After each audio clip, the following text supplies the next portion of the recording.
Hi ಸ್ನೇಹಿತರೆ, ನಮಸ್ತೆ. Knowledge ಗುರು YouTube ಚಾನಲ್ಗೆ ನಿಮಗೆಲ್ಲರಿಗೂ ಸ್ವಾಗತ. ಸ್ನೇಹಿತರೆ, ಲಾಸ್ಟ್ ಒಂದು ವಿಡಿಯೋದಲ್ಲಿ ನಾವು ದ್ವಿತೀಯ PUC ಭಾರತದ ಇತಿಹಾಸಕ್ಕೆ ಸಂಬಂಧಪಟ್ಟಂತೆ ವಿಡಿಯೋ ಸರಣಿಗಳನ್ನು ಕುರಿತು ಚರ್ಚೆ ಮಾಡ್ತಾ ಇದ್ವಿ. ಅದರಲ್ಲಿ ಪಾರ್ಟ್ 1, ಪಾರ್ಟ್ 2 ಮತ್ತು ಪಾರ್ಟ್ 3ಯನ್ನು ಕಂಪ್ಲೀಟ್ ಮಾಡಿ ಆಗಿದೆ. ಇದು ಪಾರ್ಟ್ 4 ವಿಡಿಯೋ ಆಗಿರುತ್ತೆ.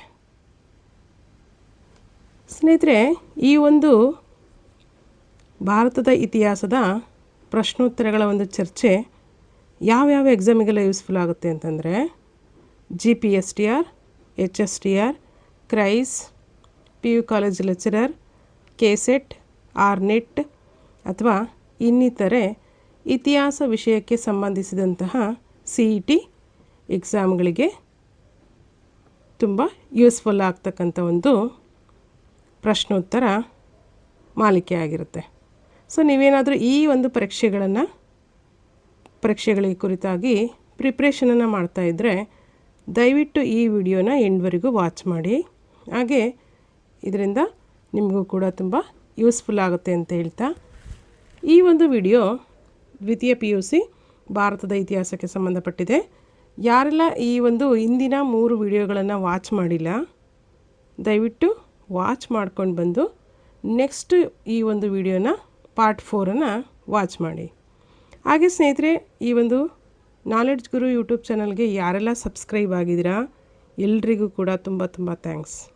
ಹಾಗೆ ಇನ್ನೂ ಯಾರೆಲ್ಲ ಸಬ್ಸ್ಕ್ರೈಬ್ ಆಗದೆ ನೋಡ್ತಾ ಇದ್ದೀರಾ ದಯವಿಟ್ಟು ಸಬ್ಸ್ಕ್ರೈಬ್ ಆಗಿ, ಹಾಗೆ ಬೆಲ್ ಐಕಾನ್ ಪ್ರೆಸ್ ಮಾಡೋ ಮುಖಾಂತರ ನಾನು ಮಾಡ್ತಕ್ಕಂಥ ಇನ್ಫಾರ್ಮೇಟಿವ್ ವಿಡಿಯೋಸ್ಗೆ ಸದಾ ಅಪ್ಡೇಟ್ ಆಗಿರ್ರಿ ಅಂತ ಹೇಳ್ತಾ, ಹಾಗೆ ವಿಡಿಯೋ ಎಂಡ್ವರೆಗೂ ನೋಡಿ.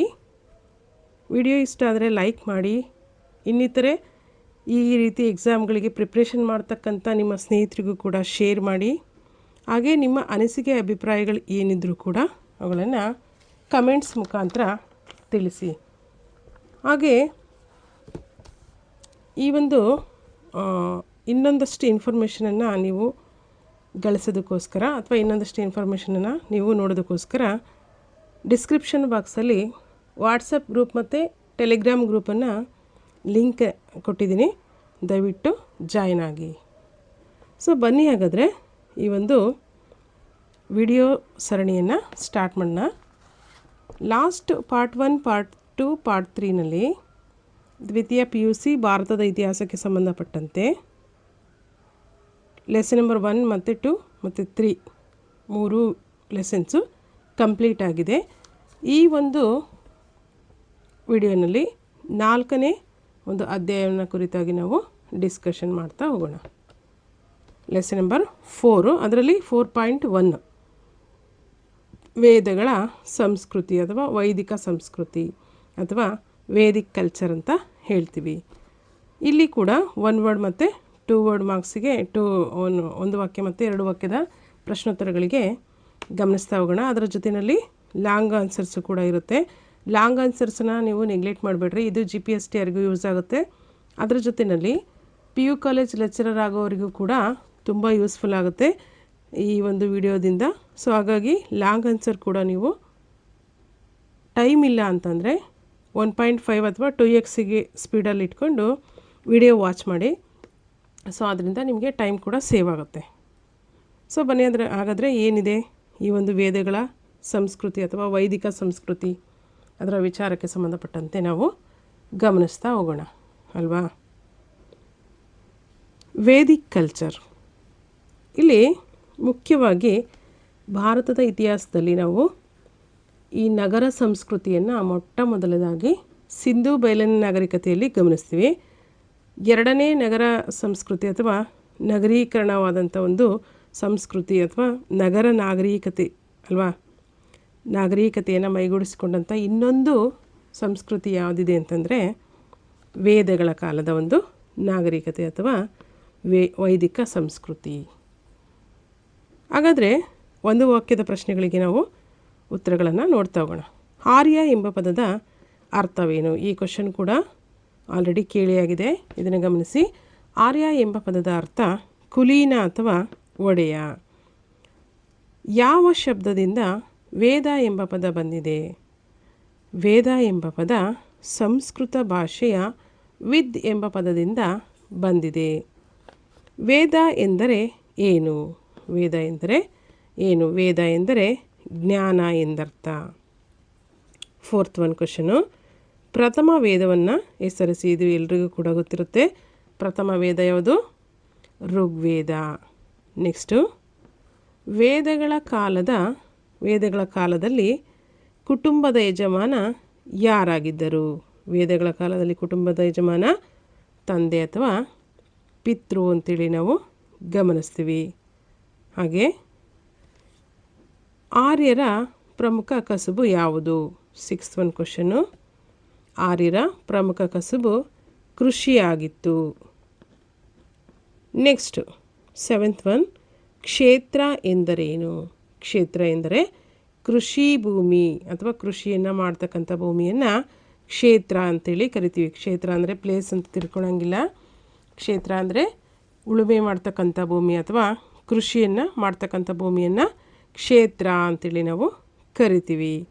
ನೆಕ್ಸ್ಟ್ 8th ಒನ್ ಕ್ವಶನು, ಆರ್ಯರು ಯಾವುದನ್ನು ಸಂಪತ್ತೆಂದು ತಿಳಿದಿದ್ದರು? ಆರ್ಯರು ಪಶು ಸಂಪತ್ತನ್ನು ಅಲ್ವಾ, ಪಶುಗಳನ್ನು ಸಾಕಾಣಿಕೆ ಮಾಡ್ತಾಯಿದ್ರಲ್ವ, ಆ ಪಶುಗಳ ಸಾಕಾಣಿಕೆ ಅಥವಾ ಪಶುಗಳನ್ನು ಸಂಪತ್ತು ಅಂತೇಳಿ ಅವರು ಕರಿತಾಯಿದ್ರು. ಮಗುವನ್ನು ಶಾಲೆಗೆ ಕಳುಹಿಸಲು ಮಾಡುತ್ತಿದ್ದ ಸಮಾರಂಭ ಯಾವುದು? ಮೊದಲನೇ ಬಾರಿಗೆ ಮಗುವನ್ನು ಶಾಲೆಗೆ ಕಳಿಸುವಾಗ ಉಪನಯನವನ್ನು ಮಾಡ್ತಾಯಿದ್ರು. ನೆಕ್ಸ್ಟ್, ಇದಿಷ್ಟು ಒನ್ ವರ್ಡ್ ಆನ್ಸರ್ ಆಯಿತು. One word question and answer ಆಯಿತು. ನೆಕ್ಸ್ಟ್ ನೋಡೋಣ, 2 ವಾಕ್ಯದ ಅಥವಾ 2 ಪದದ ಪ್ರಶ್ನೋತ್ತರಗಳು. ಯಾವುದಾದರೂ 2 ವೇದಗಳನ್ನು ಹೆಸರಿಸಿ. ಋಗ್ವೇದ, ಯಜುರ್ವೇದ, ಸಾಮವೇದ ಮತ್ತು ಅಥರ್ವಣ ವೇದ, 4 ವೇದಗಳನ್ನು ನೋಡ್ತೀವಿ. ಅದರಲ್ಲಿ 2 ವೇದಗಳನ್ನು ತಿಳಿಸ್ತಕ್ಕಂಥದ್ದು.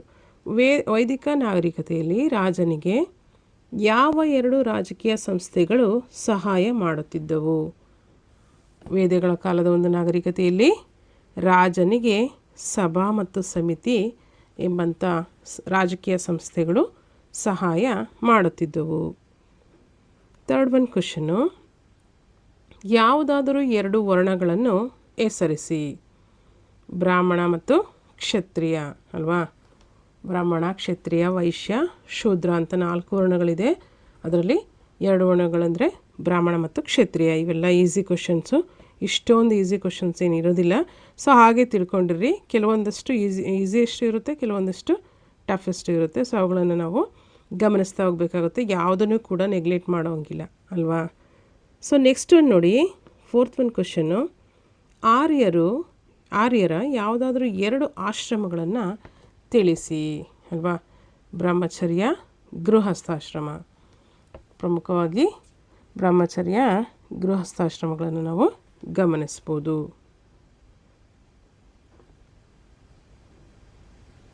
ಬ್ರಹ್ಮಚರ್ಯ, ಗೃಹಸ್ಥ, ವಾನಪ್ರಸ್ಥ, ಸನ್ಯಾಸಿ ಅಂತೇಳಿ 4 ಆಶ್ರಮಗಳು ಬರುತ್ತೆ.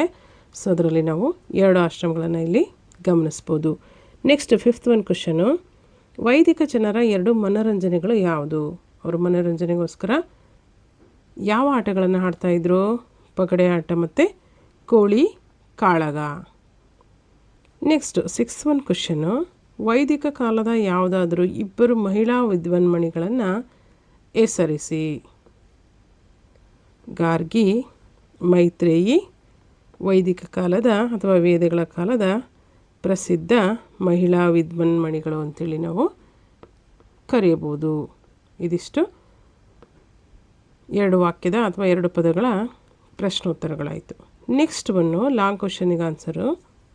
ಇವುಗಳನ್ನು ನೀವು GPSTವರೆಗೂ ತುಂಬ ಯೂಸ್ಫುಲ್ ಆಗುತ್ತೆ. ಹಾಗೆ PU college lecturer history subject ಪೇಪರಿಗೂ ಕೂಡ ತುಂಬ ಯೂಸ್ಫುಲ್ ಆಗುತ್ತೆ. ಹಾಗೆ HSTR ಕ್ರೈಸ್ಗೂ ಕೂಡ ಯೂಸ್ ಆಗುತ್ತೆ. ಸೊ ಹಾಗಾಗಿ ಇವುಗಳನ್ನು ನೆಗ್ಲೆಕ್ಟ್ ಮಾಡ್ದೇ, ಟೈಮ್ ಇಲ್ಲ ಅನ್ನೋರು 2x ಸ್ಪೀಡಲ್ಲಿ ಇಟ್ಕೊಂಡು ಕ್ಲಾಸನ್ನು ಅಬ್ಸರ್ವ್ ಮಾಡ್ಬೋದಾಗುತ್ತೆ. ಸೊ ಹಾಗಾದರೆ ಬನ್ನಿ ಗಮನಿಸೋಣ. ಆರ್ಯರ ರಾಜಕೀಯ ಸ್ಥಿತಿಗತಿಯ ಕುರಿತು ಬರೆಯಿರಿ. ಆರ್ಯರ ರಾಜಕೀಯ ಸ್ಥಿತಿಗತಿ ಏನಿತ್ತು ಅಲ್ವಾ. ಫಸ್ಟು ನಾವು ಗಮನಿಸ್ತಾ ಹೋಗೋಣ. ರಾಜಕೀಯ ಸ್ಥಿತಿಗತಿಯಲ್ಲಿ ಋಗ್ವೇದ ಕಾಲ ಮತ್ತು ನಂತರದ ವೇದಗಳ ಕಾಲಕ್ಕೆ ಎರಡು ಕಾಲಘಟ್ಟದಲ್ಲಿ ನಾವು ಗಮನಿಸ್ತೀವಿ. ಅದರಲ್ಲಿ ಆರ್ಯರ ರಾಜಕೀಯ ಸ್ಥಿತಿಯಲ್ಲಿ ಋಗ್ವೇದ ಕಾಲದಲ್ಲಿ ಆರ್ಯರ ಒಂದು ರಾಜಕೀಯ ಸ್ಥಿತಿಗತಿಗಳು ಏನೇನಿತ್ತು ಅಂಥೇಳಿ ನೋಡ್ತಾ ಹೋಗೋಣ. ಋಗ್ವೇದ ಕಾಲ ಇಲ್ಲಿ ಏನಿತ್ತು ಒಂದು ರಾಜಕೀಯ ಸ್ಥಿತಿಗತಿ ಅಂದರೆ, ಆರಂಭದ ವೇದಗಳ ಕಾಲದಲ್ಲಿ ಸಪ್ತ ಸಿಂಧು ಪ್ರದೇಶದಲ್ಲಿ ನೆಲೆಸಿದ ಆರ್ಯನ್ನರಲ್ಲಿ ಬುಡಕಟ್ಟು ಜೀವನ ಪ್ರಮುಖವಾಗಿತ್ತು. ಇಲ್ಲಿ ಆರಂಭಿಕ ವೇದಗಳ ಕಾಲದಲ್ಲಿ ಸಪ್ತ ಸಿಂಧು ಪ್ರದೇಶದಲ್ಲಿ ನೆಲೆಸಿದ ಆರ್ಯನ್ನರಲ್ಲಿ ಬುಡಕಟ್ಟು ಜೀವನ ಪ್ರಮುಖವಾಗಿತ್ತು. ಹಾಗೆ ಬುಡಕಟ್ಟಿನ ಮುಖ್ಯಸ್ಥನನ್ನು ಏನಂತ ಕರಿತಾ ಇದ್ರು? ರಾಜನ್ ಎಂದು ಕರಿತಾ ಇದ್ರು. ಪಶುಗಳಿಗಾಗಿ ಮತ್ತು ಪ್ರದೇಶಗಳಿಗಾಗಿ ಈ ಒಂದು ಬುಡಕಟ್ಟು ಜನರು ಏನು ಮಾಡ್ತಾಯಿದ್ರು? ಕಾದಾಟವನ್ನು ಮಾಡ್ತಾಯಿದ್ರು. ಹಾಗೆ ರಾಜನಿಗೆ ಪುರೋಹಿತರು, ಸಂಗ್ರಹತ್ರಿ, ಸೇನಾಪತಿ, ವಿಸ್ಪತಿ ಮತ್ತು ಗ್ರಾಮೀಣಿ ಮೊದಲಾದವರು ಆಡಳಿತದಲ್ಲಿ ರಾಜನಿಗೆ ಸಹಾಯವನ್ನು ಮಾಡ್ತಾಯಿದ್ರು. ಈ ಬುಡಕಟ್ಟು ಜನರ ಪಶು ಸಂಪತ್ತನ್ನು ರಕ್ಷಿಸುವಂಥದ್ದು ರಾಜನ ಕರ್ತವ್ಯ ಆಗಿತ್ತು. ಇವರೆಲ್ಲ ಏನು ಸಹಕಾರಿಯಾಗಿದ್ರಲ್ಲ, ಮುಖ್ಯ ಒಂದು ಕರ್ತವ್ಯ ಏನಾಗಿತ್ತು ರಾಜ ಇದಕ್ಕೆ? ಇವರಿಗೆ ಪ್ರತಿಫಲವಾಗಿ ಏನನ್ನು ಮಾಡಬೇಕಿತ್ತು ಅಂತಂದರೆ, ಈ ಒಂದು ಬುಡಕಟ್ಟು ಜನರನ್ನು ಅಥವಾ ಅವರ ಒಂದು ಪಶು ಸಂಪತ್ತನ್ನು ರಕ್ಷಣೆಯನ್ನು ರಾಜನು ಮಾಡಬೇಕಾಗಿತ್ತು. ನೆಕ್ಸ್ಟು, ರಾಜನು ತನ್ನ ಕರ್ತವ್ಯ ನಿರ್ವಹಣೆಗೆ ಜನರಿಂದ ಬಲಿ ಎಂಬಂತಹ ಒಂದು ಕಪ್ಪ ಕಾಣಿಕೆಯನ್ನು ಪಡೆಯುತ್ತಿದ್ದ. ಬಲಿ ಎಂಬಂಥ ಒಂದು ತೆರಿಗೆ ರೀತಿಯಲ್ಲಿ ಒಂದು ಕಪ್ಪ ಕಾಣಿಕೆಯನ್ನು ಅಂತ ಪಡೆಯುತ್ತಿದ್ದ. ಪಶುಗಳಿಗಾಗಿ ಮತ್ತು ಪ್ರದೇಶಗಳಿಗಾಗಿ ಬುಡಕಟ್ಟುಗಳು ಆಗಾಗ ಕಾದಾಡ್ತಾ ಇದ್ವು. ಆದಾಗ್ಯೂ ರಾಜನ ಬಳಿ ಸ್ಥಿರ ಸೈನ್ಯವಿರಲಿಲ್ಲ ಅನ್ನೋದನ್ನು ನಾವಿಲ್ಲಿ ಗಮನಿಸಬೇಕಾಗುತ್ತೆ. ಇಲ್ಲಿ ಋಗ್ವೇದಗಳ ಕಾಲದಲ್ಲಿದ್ದಂತಹ ಆಡಳಿತ ಘಟಕಗಳೆಂದರೆ, ಋಗ್ವೇದಗಳ ಕಾಲದಲ್ಲಿ ಇದ್ದಂತಹ ಆಡಳಿತ ಘಟಕಗಳು ಯಾವುದು ಅಂದರೆ, ರಾಜ್ಯ, ರಾಜನ್, ಜನಪದ, ಗೋಪ, ವಿಸ್ಪತಿ, ಗ್ರಾಮ, ಗ್ರಾಮೀಣಿ. ಋಗ್ವೇದಗಳ ಕಾಲದಲ್ಲಿದ್ದಂತಹ ಆಡಳಿತದ ಪ್ರಮುಖ ಘಟಕಗಳೆಷ್ಟು? 4. ಅವುಗಳಲ್ಲಿ ರಾಜ್ಯ, ರಾಜನ್, ಜನಪದ, ಗೋಪ, 3ನೇದು ವಿಸ್ಪತಿ, 4ನೇದಾಗಿ ಗ್ರಾಮ, ಗ್ರಾಮೀಣಿ. ನೆಕ್ಸ್ಟು ಸಭಾ ಅಂದರೆ ಇಲ್ಲಿ 2 ಸಮಿತಿಗಳಿರುತ್ತೆ ಅಂತೇಳಿ ಗಮನಿಸಿದ್ವಿ. ಅದರ ಜೊತೆಗೆ ಇನ್ನೂ ಒಂದು ರಾಜಕೀಯ ಸಂಸ್ಥೆನೂ ಕೂಡ ಇಲ್ಲಿ ಆ್ಯಡ್ ಆಗುತ್ತೆ. ಸಭಾ ಮತ್ತು ಸಮಿತಿ ಅಂತೇಳಿ ನೋಡಿದ್ದೀವಿ ಈಗಾಗಲೇ. ಅದರ ಜೊತೆಯಲ್ಲಿ ವಿಧಾತ ಎಂಬಂತಹ ಒಂದು ಇನ್ನೊಂದು ರಾಜಕೀಯ ಸಂಸ್ಥೆನೂ ಕೂಡ ರಾಜನಿಗೆ ಆಡಳಿತದಲ್ಲಿ ಸಹಾಯಕವಾಗಿದ್ದು ಅಂತೇಳಿ ಗಮನಿಸ್ತೀವಿ. ಸಭಾ ಅಂದರೆ ಏನು ಅಂದರೆ, ಹಿರಿಯರ ಒಂದು ಗುಂಪನ್ನು, ಹಿರಿಯರ ಒಂದು ಸಭೆಯನ್ನು ಅಥವಾ ಹಿರಿಯರ ಒಂದು ಗುಂಪನ್ನು ಸಭಾ ಅಂತೇಳಿ ಕರಿತೀವಿ. ಸಮಿತಿ ಅಂದರೆ ಎಕ್ಸ್ಪರ್ಟ್ಸ್ ಗ್ರೂಪ್, ಇದು ಅಂದರೆ ಪರಿಣಿತರ ಗುಂಪು. ನೆಕ್ಸ್ಟ್ ವಿಧಾತ ಅಂದರೆ ಏಜ್ಡ್ ಗ್ರೂಪ್, ಇದು ವೃದ್ಧರ ಗುಂಪು. ಸೊ ಹೀಗೆ ಸಭಾ, ಸಮಿತಿ ಮತ್ತು ವಿಧಾತ ಎಂಬಂಥ 3 ರಾಜಕೀಯ ಸಂಸ್ಥೆಗಳು ರಾಜನಿಗೆ ಆಡಳಿತದಲ್ಲಿ ಸಹಾಯಕವಾಗಿದ್ವು ಅಂಥೇಳಿ ನಾವು ಗಮನಿಸ್ತೀವಿ.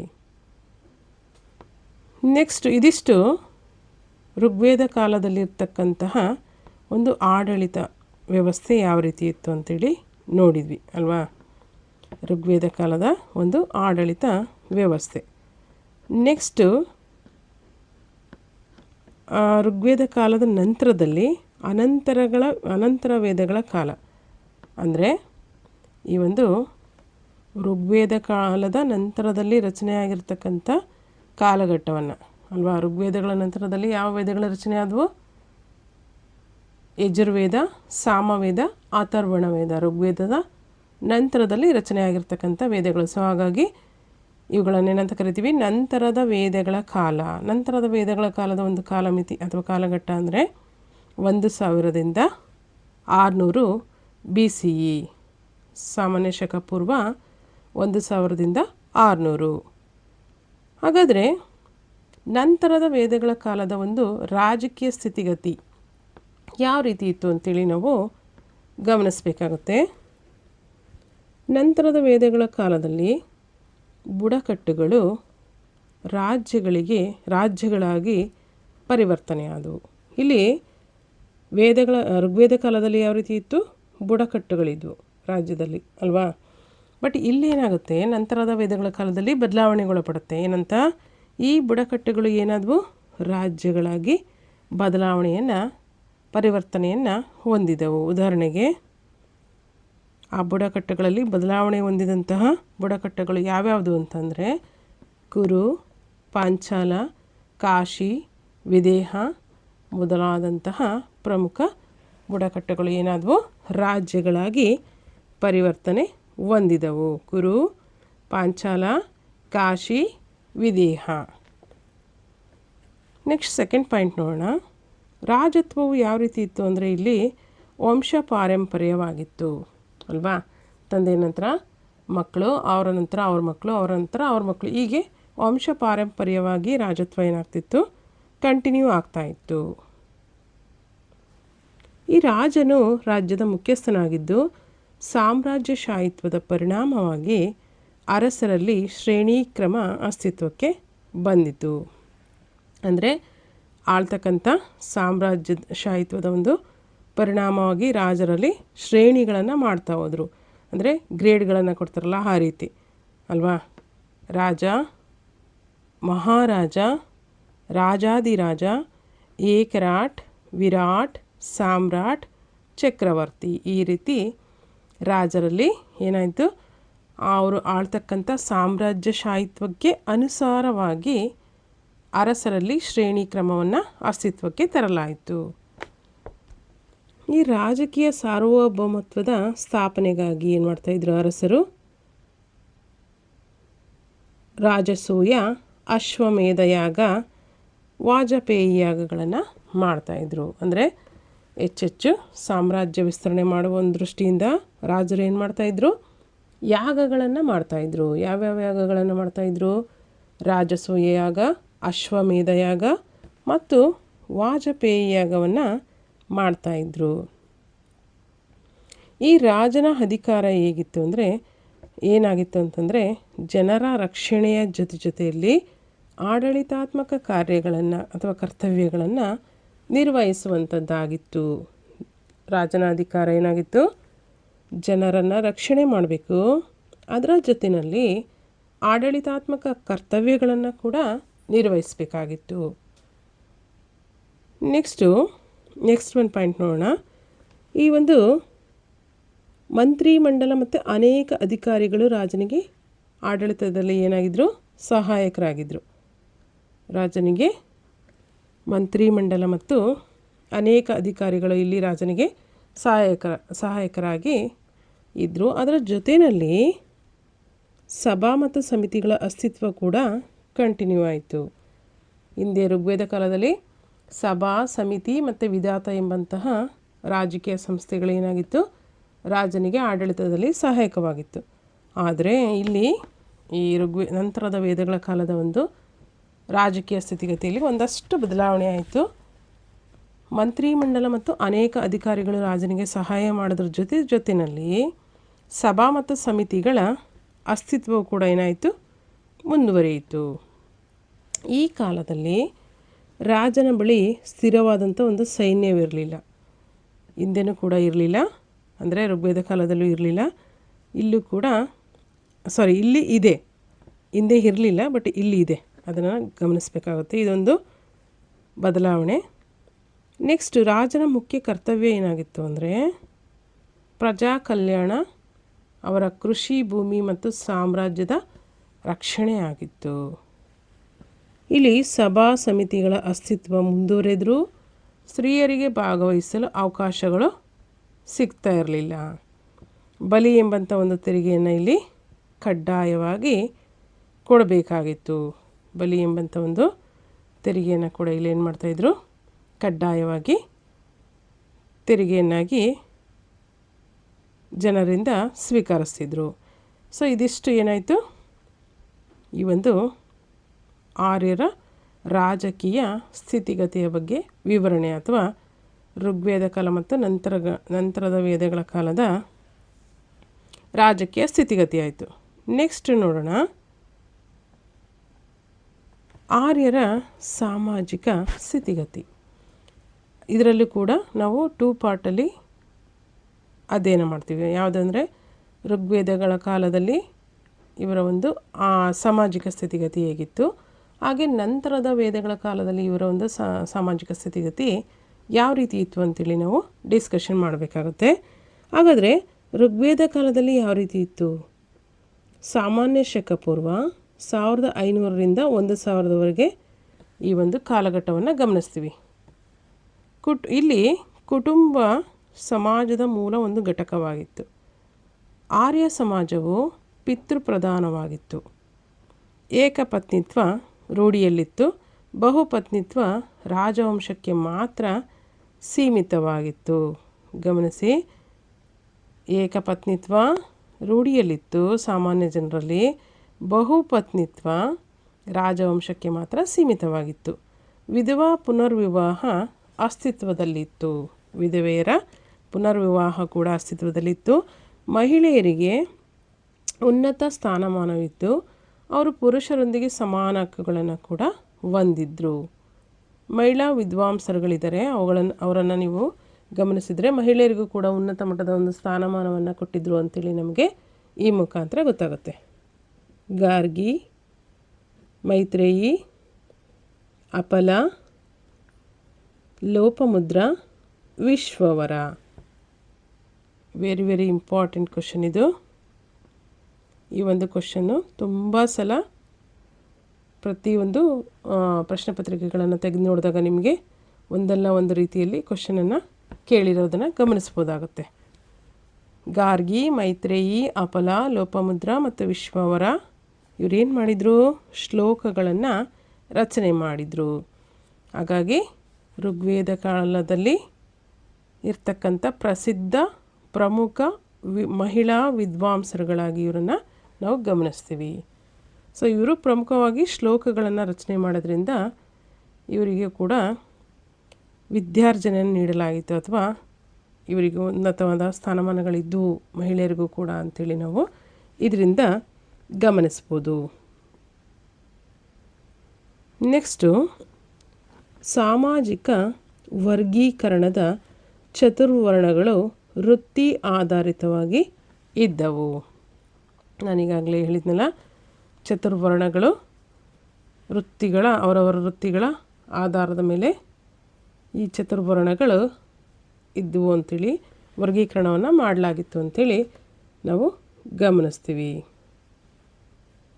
ಸತಿ ಸಹಗಮನ, ಬಾಲ್ಯ ವಿವಾಹ, ಜಾತಿ ಪದ್ಧತಿ, ಪಶುಬಲಿ ಮುಂತಾದವುಗಳು ಇಲ್ಲಿ ರೂಢಿಯಲ್ಲಿ ಇರಲಿಲ್ಲ.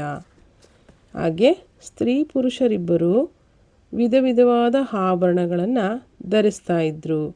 ಹಾಗೆ ಸೋಮ, ಸುರ ಎಂಬಂಥ ಪಾನೀಯಗಳನ್ನು ಸೇವಿಸ್ತಾ ಇದ್ದರು. ಇಲ್ಲಿ ಪ್ರಮುಖವಾಗಿ ಗಮನಿಸಿ, ತುಂಬ ಇಂಪಾರ್ಟೆಂಟ್ ಇದು.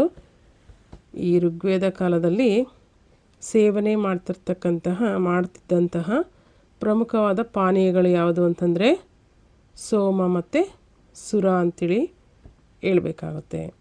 ಆರ್ಯರು ಹತ್ತಿ ಮತ್ತು ಉಣ್ಣೆಯಿಂದ ತಯಾರಿಸಿದ ಉಡುಪುಗಳನ್ನು ಧರಿಸ್ತಾ ಇದ್ದರು. ಇವರು ಬೆಳೀತಕ್ಕಂಥ ಬೆಳೆಗಳು ಯಾವ್ಯಾವಾಗಿದ್ವು? ಗೋಧಿ, ಅಕ್ಕಿ, ಬಾರ್ಲಿ, ತರಕಾರಿ, ಹಣ್ಣುಗಳು, ಹಾಲು ಮತ್ತು ಹೈನುಗಾರಿಕೆ ಜನರ ಪ್ರಮುಖ ಪದಾರ್ಥಗಳಾಗಿದ್ವು ಅಲ್ವಾ. ಗೋಧಿ, ಅಕ್ಕಿ, ಬಾರ್ಲಿ, ತರಕಾರಿ, ಹಣ್ಣು, ಹಾಲು ಮತ್ತು ಹೈನು ಜನರ ಆಹಾರ ಪದಾರ್ಥಗಳಾಗಿದ್ವು. ಇದಿಷ್ಟು ಋಗ್ವೇದ ಕಾಲದ ಆರ್ಯರ ಸಾಮಾಜಿಕ ಸ್ಥಿತಿಗತಿ ಅಂತೇಳಿ ನಾವು ಗಮನಿಸ್ತೀವಿ. ನೆಕ್ಸ್ಟ್ ಒನ್ ನೋಡೋಣ, ನಂತರದ ವೇದಗಳ ಕಾಲದ ಸಾಮಾಜಿಕ ಸ್ಥಿತಿಗತಿ ಯಾವ ರೀತಿ ಇತ್ತು. ಇಲ್ಲಿ ನಂತರದ ವೇದಗಳ ಕಾಲದಲ್ಲಿ ನಾವು ಮುಖ್ಯವಾಗಿ ಗಮನಿಸೋದಾದರೆ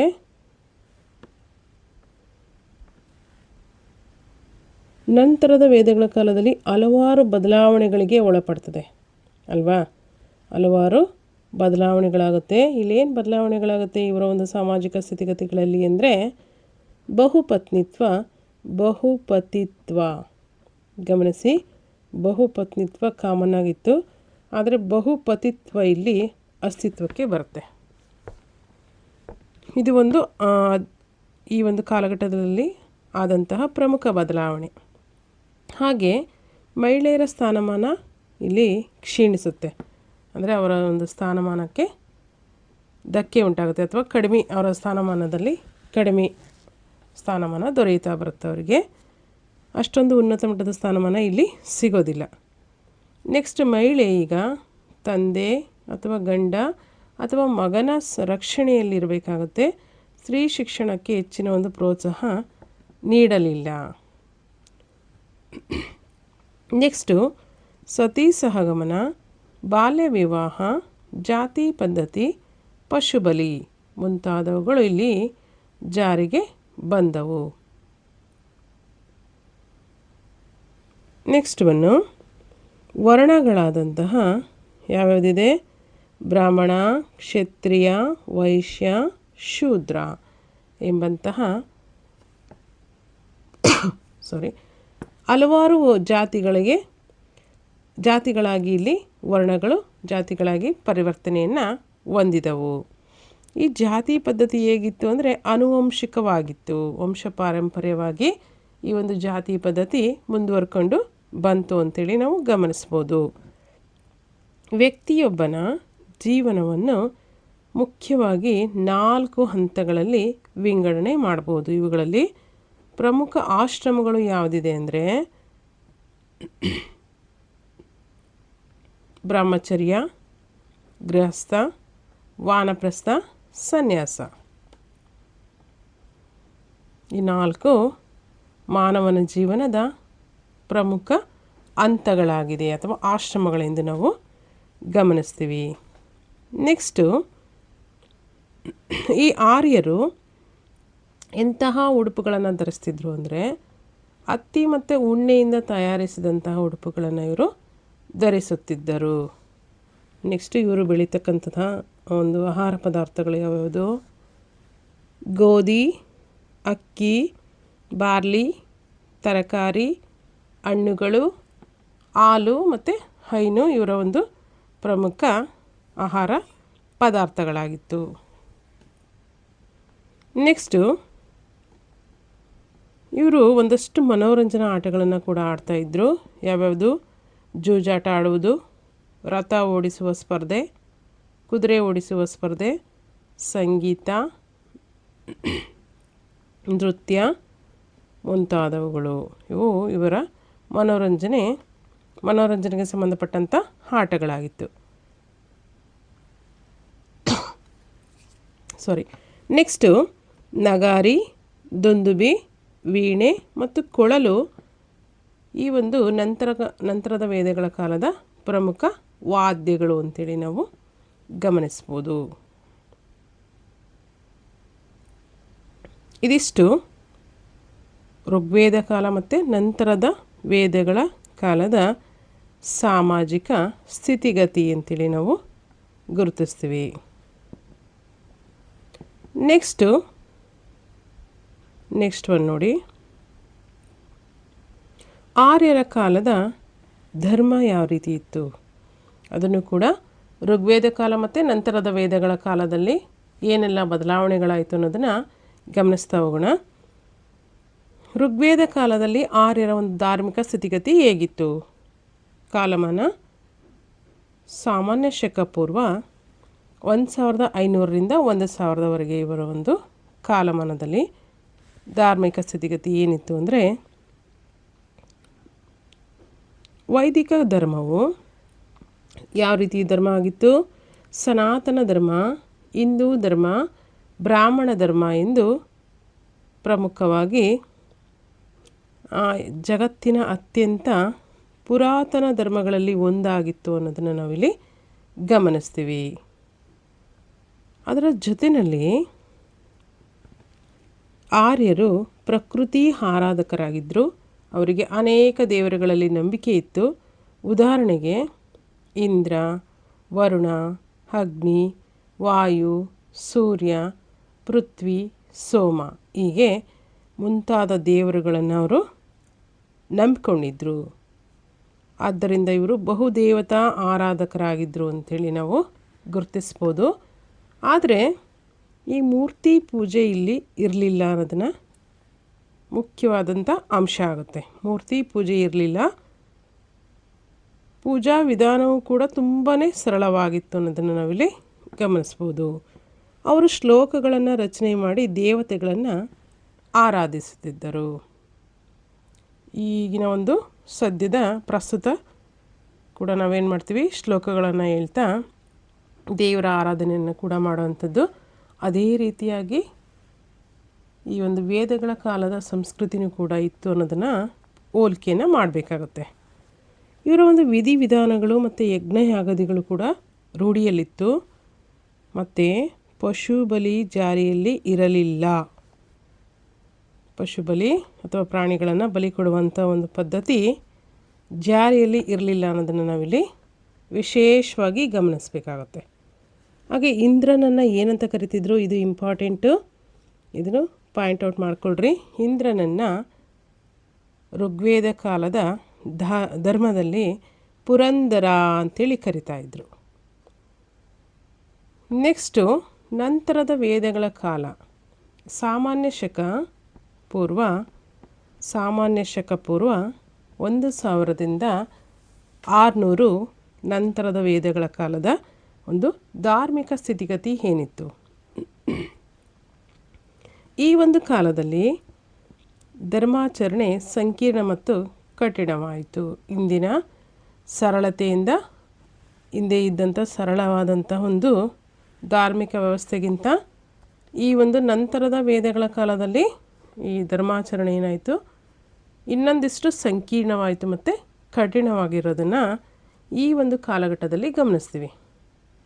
ಇಲ್ಲಿ ದೇವತೆಗಳ ಸಂಖ್ಯೆ ಇನ್ನಷ್ಟು ದುಪ್ಪಟ್ಟಾಗಿತ್ತು. ಹಾಗೆ ವೇದಗಳಿಗೆ ಮುಖ್ಯವಾಗಿ ನಾವಿಲ್ಲಿ ಗಮನಿಸಿ, ಇಲ್ಲಿ ಈ ಒಂದು ಧರ್ಮಾಚರಣೆಯಲ್ಲಿ ಏನಾಯಿತು, ಒಂದಷ್ಟು ಬದಲಾವಣೆಗಳಾಯಿತು. ಮೂರ್ತಿ ಪೂಜೆಯೂ ಕೂಡ ಅಸ್ತಿತ್ವಕ್ಕೆ ಬಂದಿತು. ದೇವತೆಗಳ ವಿಚಾರದಲ್ಲಿ ಆಕಾರ ಮತ್ತು ಗುಣಗಳಲ್ಲೂ ಕೂಡ ಬದಲಾವಣೆ ಆಯಿತು. ಮೂರ್ತಿ ಪೂಜೆ ಅಸ್ತಿತ್ವಕ್ಕೆ ಬಂದಿತು. ದೇವತೆಗಳನ್ನು ಶ್ರೇಣೀಕರಣ ಮಾಡಲಾಯಿತು. ಹೊಸ ದೇವತೆಗಳಾದ ಬ್ರಹ್ಮ, ವಿಷ್ಣು, ಮಹೇಶ್ವರ, ಗಣೇಶ, ಕಾರ್ತಿಕೇಯ, ಪಾರ್ವತಿ, ಲಕ್ಷ್ಮಿ, ಕಾಳಿ, ದುರ್ಗಾ ಮುಂತಾದ ದೇವತೆಗಳು ಕೂಡ ಇಲ್ಲಿ ಅಸ್ತಿತ್ವಕ್ಕೆ ಬಂದವು. ಪಶುಬಲಿ ಜಾರಿಗೆ ಬಂದಿತು. ಹಿಂದೆ ಇತ್ತ ಪಶುಬಲಿ, ಋಗ್ವೇದ ಕಾಲದಲ್ಲಿ ಪ್ರಾಣಿ ಬಲಿ ಅಥವಾ ಪಶುಬಲಿ ಇರಲಿಲ್ಲ. ಆದರೆ ನಂತರದ ವೇದಗಳ ಕಾಲದಲ್ಲಿ ಪಶುಬಲಿ ಅಸ್ತಿತ್ವಕ್ಕೆ ಬಂದಿತು. ವಿಸ್ತೃತವಾದ ವಿಧಿವಿಧಾನಗಳು ಮತ್ತು ಮಂತ್ರಗಳ ಬಳಕೆ ಇಲ್ಲೇನಾಯಿತು, ಪೂಜಾ ವಿಧಾನಗಳನ್ನು ಇನ್ನಷ್ಟು ಸಂಕೀರ್ಣಗೊಳಿಸಿತು. ಯಜ್ಞಯಾಗಾದಿಗಳ ಆಚರಣೆ ವಿಸ್ತೃತವಾಯಿತು. ಆದ್ದರಿಂದ ವೈದಿಕ ಧರ್ಮದ ಆಚರಣೆ ದುಬಾರಿಯಾಯಿತು. ಅಂದರೆ ಈ ಒಂದು ಕಾಲಘಟ್ಟದಲ್ಲಿ ಹೆಚ್ಚೆಚ್ಚು ಯಜ್ಞಯಾಗಾದಿಗಳನ್ನು ಮಾಡ್ತಾಯಿದ್ರು. ಅದರ ಜೊತೆಯಲ್ಲಿ ವೈದಿಕ ಧರ್ಮದ ಆಚರಣೆ ಏನಾಯಿತು, ಸಂಕೀರ್ಣತೆಯ ಮಟ್ಟವನ್ನು ತಲುಪಿತು. ಹಾಗಾಗಿ ಈ ಒಂದು ಆಚರಣೆಯೂ ಕೂಡ ಏನಾಯಿತು, ಇನ್ನಷ್ಟು ದುಬಾರಿ ಆಯಿತು. ಏನೇನು ಪೂಜೆ ಮಾಡ್ತಾಯಿದ್ರು, ಕ್ಷುದ್ರ ಪೂಜೆ, ವಾಮಾಚಾರ, ಮಾಟ ಮಂತ್ರಗಳು ಕೂಡ ಇಲ್ಲಿ ರೂಢಿಗೆ ಬಂದವು. ವರ್ಣಗಳು, ಆಶ್ರಮಗಳು, ಪುರುಷಾರ್ಥಗಳು ಈ ಒಂದು ಧರ್ಮದ ಅವಿಭಾಜ್ಯ ಅಂಗಗಳಾಗಿವೆ. ವರ್ಣಾಶ್ರಮಗಳು, ಪುರುಷಾರ್ಥಗಳು ಇಲ್ಲಿ ಏನಾಯಿತು, ಧರ್ಮದ ಅವಿಭಾಜ್ಯ ಅಂಗಗಳಾಗಿವೆ. ಹಾಗೆ ಹಿಂದೂಗಳ ಸಂಪೂರ್ಣ ಜೀವನವು ಸಂಸ್ಕಾರಗಳಿಂದ ಮಾರ್ಗದರ್ಶಿಸಲ್ಪಟ್ಟಿದೆ. ವೈದಿಕ ಧರ್ಮವು ಹುಟ್ಟು, ಸಾವು, ಪುನರ್ಜನ್ಮ ಚಕ್ರದಲ್ಲಿ ಮತ್ತು ಆತ್ಮದ ಪರಕಾಯ ಪ್ರವೇಶದಲ್ಲೂ ಕೂಡ ನಂಬಿಕೆ ಹೊಂದಿದೆ. ಯಾವ ಧರ್ಮ? ವೈದಿಕ ಧರ್ಮ ಹುಟ್ಟು, ಸಾವು, ಪುನರ್ಜನ್ಮ ಆ ಒಂದು ಚಕ್ರದಲ್ಲಿ ಆತ್ಮದ ಪರಕಾಯ ಪ್ರವೇಶದಲ್ಲೂ ಕೂಡ ನಂಬಿಕೆಯನ್ನು ಒಂದಿತ್ತು. ಹಿಂದೂಗಳ ಪವಿತ್ರ ಗ್ರಂಥಗಳೆಂದರೆ ಯಾವುದು? ಹಿಂದೂಗಳ ಪವಿತ್ರ ಗ್ರಂಥಗಳು ವೇದಗಳು, ಪುರಾಣಗಳು, ಉಪನಿಷತ್ತುಗಳು. ವೇದಗಳು, ಪುರಾಣಗಳು, ಉಪನಿಷತ್ತುಗಳು ಏನಾಗಿತ್ತು? ಹಿಂದೂಗಳ ಪವಿತ್ರ ಗ್ರಂಥಗಳು. ಇದಿಷ್ಟು ವೈದಿಕ ಕಾಲದ ಪ್ರಮುಖ ಧರ್ಮ, ಅಂದರೆ ಅದರಲ್ಲಿ ಋಗ್ವೇದ ಮತ್ತು ನಂತರದ ಒಂದು ವೇದಗಳ ಕಾಲದ ಪ್ರಮುಖ ಧರ್ಮ. ನೆಕ್ಸ್ಟು ವೈದಿಕ ಕಾಲದ ಶಿಕ್ಷಣ ಮತ್ತು ವಿಜ್ಞಾನವನ್ನು ಕುರಿತು ಬರೆಯಿರಿ ಅಂಥೇಳಿ 3 or 4 ಮಾರ್ಕ್ಸಿಗೆ ಕೇಳುವಂಥ ಚಾನ್ಸಸ್ ಇರುತ್ತೆ. ಇದನ್ನು ಇಲ್ಲಿ ನೀಟಾಗಿ ಗಮನಿಸ್ತಾ ಹೋಗಿ. ವೈದಿಕ ಕಾಲದ ಶಿಕ್ಷಣ ಮತ್ತು ವಿಜ್ಞಾನ. ಇಲ್ಲಿ ಶಿಕ್ಷಣ ವ್ಯವಸ್ಥೆ ಯಾವ ರೀತಿ ಇತ್ತು? ಗುರುಕುಲ, ಪಾಠಶಾಲಾ, ಅಗ್ರಹಾರ, ಘಟಿಕಗಳಲ್ಲಿ ಶಿಕ್ಷಣವನ್ನು ನೀಡಲಾಗ್ತಿತ್ತು. ನೀವು ಎಲ್ಲ ಕಲ್ತಿರುವಂತೆ ಶಾಲೆಗಳಲ್ಲಿ, ಕಾಲೇಜುಗಳಲ್ಲಿ ಇರೋ ವ್ಯವಸ್ಥೆಗಿಂತ ಇಲ್ಲಿ ತುಂಬಾ ಬದಲಾವಣೆ ಇತ್ತು. ಏನಿತ್ತು? ಗುರುಕುಲ ವ್ಯವಸ್ಥೆ ಇತ್ತು, ಪಾಠಶಾಲಾ ವ್ಯವಸ್ಥೆ ಏನೂ ಇತ್ತು, ಅಗ್ರಹಾರ ವ್ಯವಸ್ಥೆ ಇತ್ತು, ಹಾಗೆ ಘಟಿಕಗಳಲ್ಲೂ ಕೂಡ ಶಿಕ್ಷಣವನ್ನು ನೀಡಲಾಗ್ತಿತ್ತು. ಕೇವಲ ನಾವೆಲ್ಲ ಕಲ್ತಿರೋ ಹಾಗೆ ಕೇವಲ ಶಾಲೆಗಳಷ್ಟೇ ಅಲ್ಲದೆ ಬೇರೆ ಬೇರೆ ಸ್ಥಳಗಳಲ್ಲೂ ಕೂಡ ಶಿಕ್ಷಣವನ್ನು ನೀಡಲಾಗ್ತಿತ್ತು. ಹಾಗೆ ಅಷ್ಟೇ ಅಲ್ಲದೆ ದೇವಾಲಯಗಳು ಕೂಡ ಶಿಕ್ಷಣದ ಕೇಂದ್ರಗಳಾದವು. ನಾವೆಲ್ಲ ಕೋವಿಡ್-19 ಗಮನಿಸಿದ್ದೀವಿ. ಪ್ರೈಮರಿ ಸ್ಕೂಲ್ಗಳನ್ನು ಮುಚ್ಚಿಬಿಟ್ಟು ಏನು ಮಾಡಿದರು? ದೇವಾಲಯಗಳಲ್ಲಿ ಅಲ್ಲೊಬ್ಬರು ಇಲ್ಲೊಬ್ಬರನ್ನ ಕೂರಿಸಿ ಪಾಠಗಳನ್ನು ನಡೆಸಿರುವಂಥದ್ದನ್ನು ನಾವು ಕೋವಿಡ್-19 ಗಮನಿಸಿದ್ವಿ ಅಲ್ವಾ? ಆದರೆ ಈ ಒಂದು ಋಗ್ವೇದ ಕಾಲದಲ್ಲಿ ಶಿಕ್ಷಣ ವ್ಯವಸ್ಥೆ ದೇವಾಲಯದಲ್ಲೂ ಕೂಡ ನೀಡಲಾಗ್ತಿತ್ತು. ದೇವಾಲಯಗಳು ಕೂಡ ಏನಾಗಿದ್ವು? ಶೈಕ್ಷಣಿಕ ಕೇಂದ್ರಗಳಾಗಿದ್ವು. ಹಾಗೆ ಶಿಕ್ಷಣವು ಉಪನಯನ ಸಮಾರಂಭದೊಂದಿಗೆ ಪ್ರಾರಂಭವಾಗ್ತಿತ್ತು. ಗುರುವಿನ ಸ್ಥಾನ ಉನ್ನತ ಮಟ್ಟದಲ್ಲಿ ಇತ್ತು ಅಂತೇಳಿ ನಾವು ಗಮನಿಸ್ತೀವಿ. ನೆಕ್ಸ್ಟು ಅಷ್ಟೊಂದು ರೆಸ್ಪೆಕ್ಟನ್ನು ಆಗಿನ ಒಂದು ಶಿಕ್ಷಣ ವ್ಯವಸ್ಥೆಯಲ್ಲಿ ಗುರುಗಳಿಗೆ ನೀಡ್ತಾ ಇದ್ದರು ಅನ್ನೋದನ್ನು ಅದು ತೋರಿಸ್ಕೊಡ್ತದೆ. ನೆಕ್ಸ್ಟು ಸ್ತ್ರೀ ಪುರುಷರಿಬ್ಬರೂ ಕೂಡ ಶಿಕ್ಷಣವನ್ನು ಇಲ್ಲಿ ಪಡಿತಾ ಇದ್ದರು. ಗಾರ್ಗಿ, ಮೈತ್ರೇಯಿ, ಅಪಾಲ, ಲೋಪಮುದ್ರ ಮುಂತಾದ ವಿದ್ವಾಂಸರುಗಳು ಈ ಒಂದು ಋಗ್ವೇದ ಕಾಲದ ಶಿಕ್ಷಣ ಪಡೆದಂತಹ ಮಹಿಳಾ ವಿದ್ವಾಂಸರುಗಳಾಗಿದ್ದಾರೆ. ವೇದಗಳು, ಪುರಾಣಗಳು, ತತ್ವಶಾಸ್ತ್ರ, ಗಣಿತ, ಖಗೋಳಶಾಸ್ತ್ರ, ಜ್ಯೋತಿಷ್ಯಶಾಸ್ತ್ರ, ಔಷಧಶಾಸ್ತ್ರ, ತರ್ಕಶಾಸ್ತ್ರ ಮೊದಲಾದವುಗಳು ಪ್ರಮುಖ ಬೋಧನಾ ವಿಷಯಗಳಾಗಿದ್ದವು. ಇಷ್ಟು ವಿಷಯಗಳನ್ನು ಇಲ್ಲಿ ಬೋಧನೆಯನ್ನು ಮಾಡ್ತಾಯಿದ್ರು. ಸಂಸ್ಕೃತ ಇಲ್ಲಿ ಬೋಧನಾ ಮಾಧ್ಯಮವಾಗಿತ್ತು. ವೇದಗಳ ಕಾಲದಲ್ಲಿ ಯಾವ ಒಂದು ಮಾಧ್ಯಮದಲ್ಲಿ ಬೋಧನೆಯನ್ನು ನೀಡ್ತಾಯಿದ್ರು? ಸಂಸ್ಕೃತ ಭಾಷೆ. ನೆಕ್ಸ್ಟು ಹಲವಾರು ಗ್ರಹಗಳ ನಡುವಿನ ಅಂತರದ ಬಗ್ಗೆ ಕೂಡ ಅವರಿಗೆ ತಿಳಿದಿತ್ತು. ಗ್ರಹಣಗಳ ಮತ್ತು ಧೂಮಕೇತುಗಳ ಸಂಭವಿಸುವಿಕೆಯ ಜ್ಞಾನವೂ ಕೂಡ ಅವರಿಗೆ ತಿಳಿದಿತ್ತು. ಹಾಗೆಯೇ ಚಂದ್ರಮಾನ ಪಂಚಾಂಗವನ್ನು ಅವರು ಅನುಸರಣೆ ಮಾಡ್ತಾಯಿದ್ರು. ನೆಕ್ಸ್ಟು ಆಯುರ್ವೇದ ಶಾಸ್ತ್ರದ ಸಹಾಯದಿಂದ ಏನು ಮಾಡ್ತಾಯಿದ್ರು? ರೋಗಗಳನ್ನು ಗುಣಪಡಿಸ್ತಾ ಇದ್ದರು. ಸೊ ಫ್ರೆಂಡ್ಸ್, ಇದಿಷ್ಟು ಅಧ್ಯಾಯ 4ಕ್ಕೆ ಸಂಬಂಧಪಟ್ಟಂತೆ ದ್ವಿತೀಯ PUC ಭಾರತದ ಇತಿಹಾಸದಲ್ಲಿ 4.1 ಅಧ್ಯಾಯಕ್ಕೆ ಸಂಬಂಧಪಟ್ಟಂಥ 1 ವಾಕ್ಯದ 2 ವಾಕ್ಯದ ಹಾಗೂ 5-6 ವಾಕ್ಯದ ಪ್ರಶ್ನೋತ್ತರಗಳನ್ನು ಚರ್ಚೆ ಮಾಡಿದ್ವಿ. ಸೊ ಐ ಹೋಪ್ ಇವೆಲ್ಲ ಕ್ವಶನ್ಸ್ ಆಗಲಿ, ಕ್ವಶನ್ ಆ್ಯಂಡ್ ಆನ್ಸರ್ಸ್ ಆಗಲಿ ನಿಮ್ಮ ಒಂದು ಎಕ್ಸಾಮ್ ಪ್ರಿಪ್ರೇಷನ್ಗೆ ಅನುಕೂಲವಾಗಲಿದೆ ಅಂತೇಳಿ ನಾನು ಭಾವಿಸ್ತಾ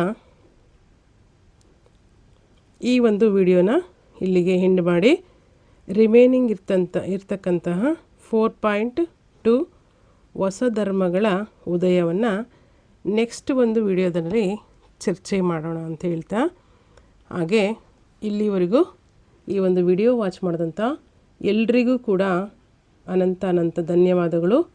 ಹಾಗೆ ಸಬ್ಸ್ಕ್ರೈಬ್ ಆಗಿರ್ತಕ್ಕಂಥ ಎಲ್ರಿಗೂ ಕೂಡ ತುಂಬ ಥ್ಯಾಂಕ್ಸ್. ಇಲ್ಲಿವರೆಗೂ ಸಬ್ಸ್ಕ್ರೈಬ್ ಆಗದೇ ಇರ್ತಕ್ಕಂಥವ್ರು ಯಾರಿದ್ದೀರಾ ದಯವಿಟ್ಟು ಸಬ್ಸ್ಕ್ರೈಬ್ ಆಗಿ ಬೆಲ್ ಐಕನ್ ಪ್ರೆಸ್ ಮಾಡಿ. ಹಾಗೆ ವಿಡಿಯೋ ಇಷ್ಟ ಆದರೆ ಲೈಕ್ ಮಾಡಿ, ಶೇರ್ ಮಾಡಿ. ನಿಮ್ಮ ಅನಿಸಿಕೆ ಅಭಿಪ್ರಾಯಗಳು ಏನಿದ್ರೂ ಕೂಡ ಕಮೆಂಟ್ಸ್ ಮಾಡಿ. ಹಾಗೆ ಟೆಲಿಗ್ರಾಮ್ ಚಾನಲ್ ಮತ್ತು ವಾಟ್ಸಪ್ ಲಿಂಕ್ ಇದೆ ಡಿಸ್ಕ್ರಿಪ್ಷನ್ ಬಾಕ್ಸಲ್ಲಿ, ಚೆಕ್ ಮಾಡಿ. ಅದರ ಜೊತೆಯಲ್ಲಿ ಇಂದಿನ ವಿಡಿಯೋಗಳನ್ನು ಯಾರು ವಾಚ್ ಮಾಡಿಲ್ಲ, ಪ್ಲೇ ಲಿಸ್ಟಲ್ಲಿದೆ, ದಯವಿಟ್ಟು ಹೋಗಿ ವಾಚ್ ಮಾಡಿ. ಅನಂತರ ಈ ಪಾರ್ಟ್ 4 ವಿಡಿಯೋನ ನೋಡಿ ಅಂತ ಹೇಳ್ತಾ ಎಲ್ರಿಗೂ ಕೂಡ ತುಂಬ thanks. Study well. All the very best to all. ಜೈ ಹಿಂದ್, ಜೈ ಕರ್ನಾಟಕ ಮಾತೆ.